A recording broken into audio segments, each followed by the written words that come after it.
At the Guayaquil airport, yet another repatriation flight brings deportees back to Ecuador from the United States.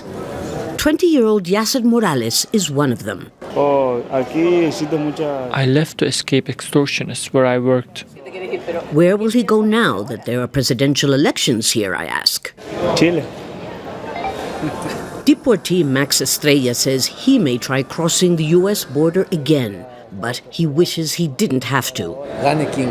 Be it Luisa Gonzalez or Noboa, whoever wins, please help our country overcome what's happening. This situation is very, very sad.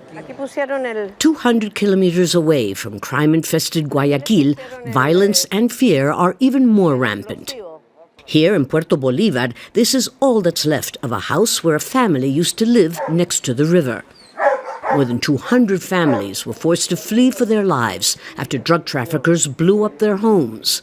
The reason why all of this is so valuable for the drug traffickers is that it has a direct access to the river and from here to the port. From here they take the drugs to the ships and they contaminate them, as it's called, which means that they can actually put the kilos of cocaine underneath of the ships by using divers. Only very few residents remain. I have nowhere else to go. I just have to stay here, nice and quiet.